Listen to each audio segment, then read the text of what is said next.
The North Gauteng High Court in Pretoria has ordered that media houses be granted access to suspended NPA prosecutor Glenys Breytenbach's disciplinary hearing. And Basic Education Minister Angie Motshekga is due to return to Limpopo today.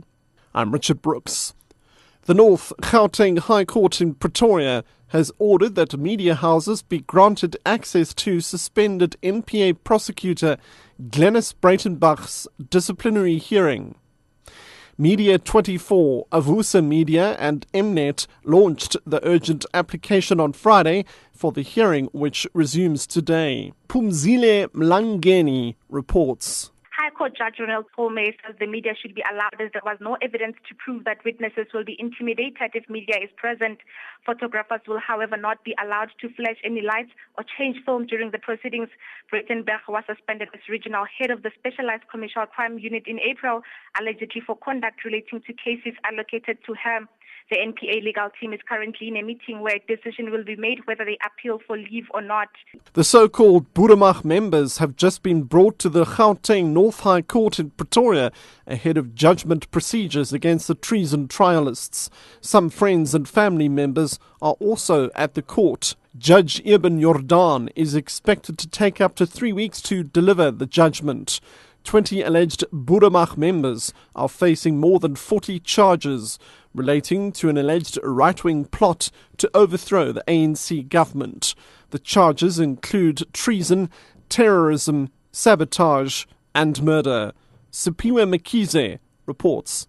Sirens were heard from a distance as the Breytenbach members were brought to the court. Their family and friends say they are here to give support to their loved ones and hope justice will finally prevail. There is a large media contingent outside the court building. The parking area outside the court building has been cordoned off since early this morning and reserved for police vehicles. The case has in the past years attracted major media and public attention, which seems to be receiving a similar attitude today. The case is one of South Africa's longest criminal trials, but it is hoped with the judgment underway, the trial will finally come to an end. Basic Education Minister Angie Motshekga is due to return to Limpopo today to implement Wits University Professor Mary Metcalfe's report on the textbook crisis. Motshekga will return to the province amid fresh controversy about how schools in the province have performed in mid-year exams. Most of the grade 10 learners that had no textbooks are reported to have failed exams. However, the department spokesperson Panyaza Lesufi says the exam results are still being processed and the recent SNAP survey does not give a true picture of the learners' performance. Before you paint a picture of Limpopo, get all the information and the results of all the schools in Limpopo. Those that want to enter the blame game, let them satisfy themselves with that particular thing. We'll roll up our sleeves and ensure the work gets done. 2 people, including a KZN wildlife employee suspected of being members of Rhino poaching syndicates operating in Tlhatlhui and surrounding areas, have been arrested. This brings the total number of rhino poaching suspects arrested this year to 178. 281 rhinos have been killed and dehorned this year alone.